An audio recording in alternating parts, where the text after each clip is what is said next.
Há histórias que o mar guarda como segredos profundos. Histórias que não têm testemunhas nem respostas. Apenas ecos de um passado que se perdeu na neblina do tempo. Seja bem-vindo ao nosso canal. Se gosta desse tipo de história, se inscreva e deixa seu like. Esta é a história de um navio encontrado à deriva. Sem sinais de luta, sem vestígios de violência e sem nenhuma alma viva a bordo. O leme ainda girava suavemente com o balanço das ondas. A mesa ainda posta como se o jantar tivesse sido interrompido por algo que ninguém jamais conseguiu explicar. E o oceano silencioso parecia observar, como quem sabe, mas nunca conta. Prepare-se para ouvir o mistério do Mary Celeste, uma embarcação que navegava vazia, mas que de alguma forma ainda parecia viva.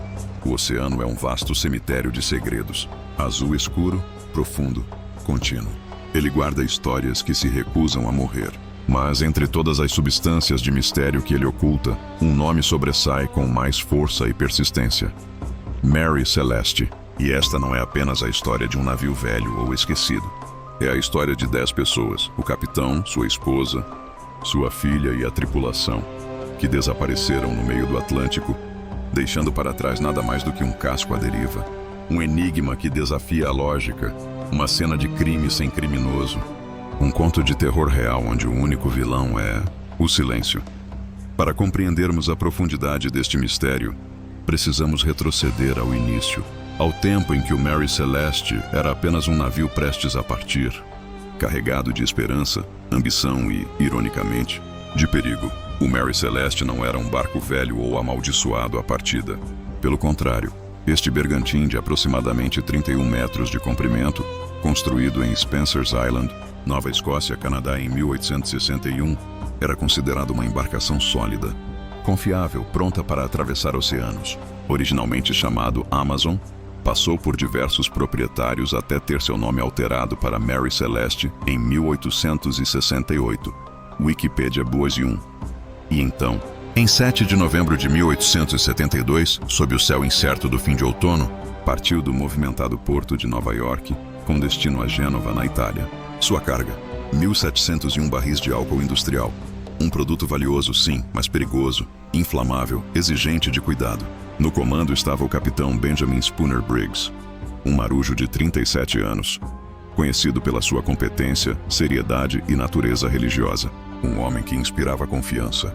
Com ele estavam sua esposa, Sarah Elizabeth Briggs, e sua filha pequena, Sophia Matilda Briggs, de apenas 2 anos. Também mais 7 marinheiros experientes, cuidadosamente selecionados para esta travessia. Tudo indicava que seria uma travessia de rotina, talvez até tranquila. Nos primeiros dias de viagem, o navio avançou com boas expectativas. Ventos favoráveis, vela içada, oceano relativamente manso. Mas o Atlântico Norte, no fim do outono, é de temperamento imprevisível. Em meados de novembro, o Mary Celeste começou a enfrentar mares mais agitados, ventos mais fortes, ondas maiores. Condições comuns para navios da época, mas sempre exigentes. Mesmo assim, nada nos registros de bordo indicava uma crise iminente.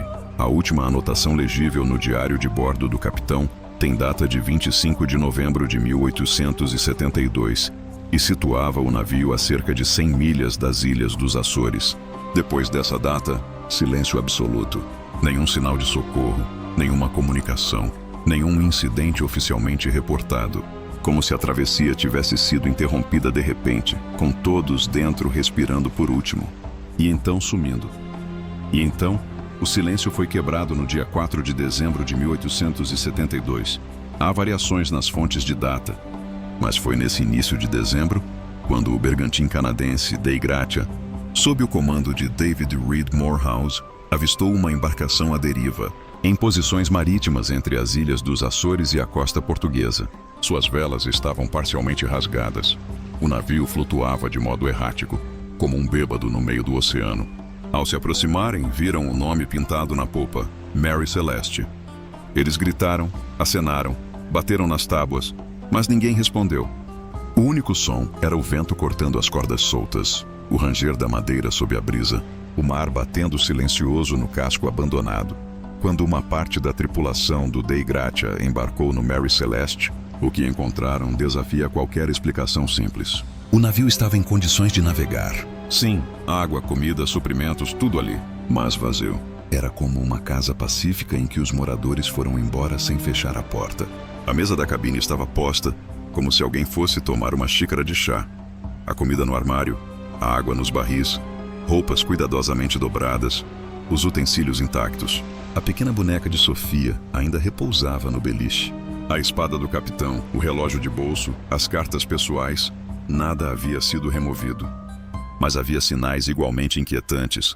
O bote salva-vidas, a única escapatória humana, havia desaparecido. 9 dos 1.701 barris de álcool estavam vazios, seu conteúdo derramado no porão, onde havia cerca de 1 metro de água acumulada.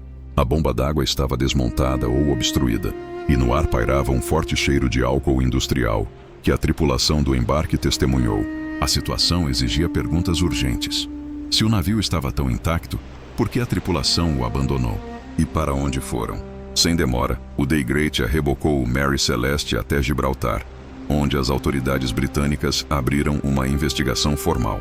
O promotor da coroa, Frederick Solly Flood, conhecido por seu ceticismo, suspeitou de crime e fez perguntas que não obtiveram respostas satisfatórias. A audiência investigou a estrutura do navio, procurou marcas de violência ou sabotagem, examinou documentos, porém não encontrou provas conclusivas de motim, pirataria ou assassinato. A carga estava intacta. Os pertences pessoalmente valorizados não haviam sido removidos. Ainda assim, a corte reduziu a recompensa paga pela operação de salvamento, o que era incomum. E assim o enigma ganhou vida própria. Desde então, surgiram dezenas de teorias tentando explicar o inexplicável. Uma das hipóteses mais aceitas é a que se refere ao vazamento de álcool e pânico. Os barris danificados liberaram vapores inflamáveis no porão. Talvez uma faísca ou o simples medo de explosão tenha feito o capitão ordenar o abandono imediato do navio no bote salva-vidas, planejando voltar. Mas algo impediu o retorno.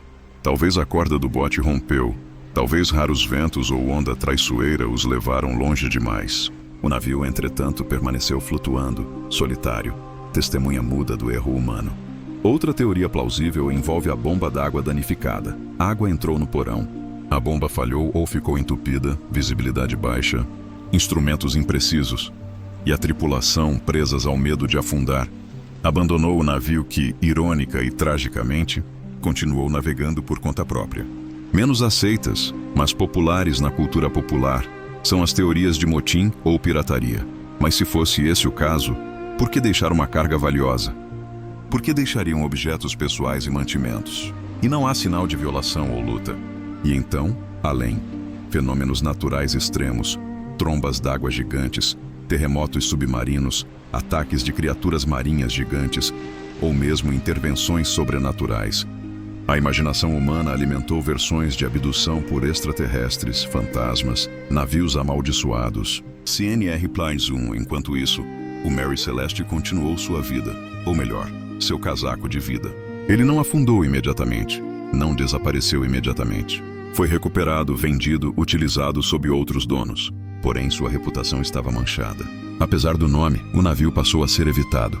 Finalmente, em 1885, 13 anos após o evento, sob novo proprietário e capitão, o Mary Celeste foi intencionalmente encalhado próximo à costa do Haiti, em uma tentativa de fraude de seguro. O navio finalmente encontrou fim. Não por mistério, mas por ganância humana. Hoje, o Mary Celeste existe mais como símbolo do que como navio. Um símbolo do que não sabemos, do que não podemos explicar, do que o mar ainda retém.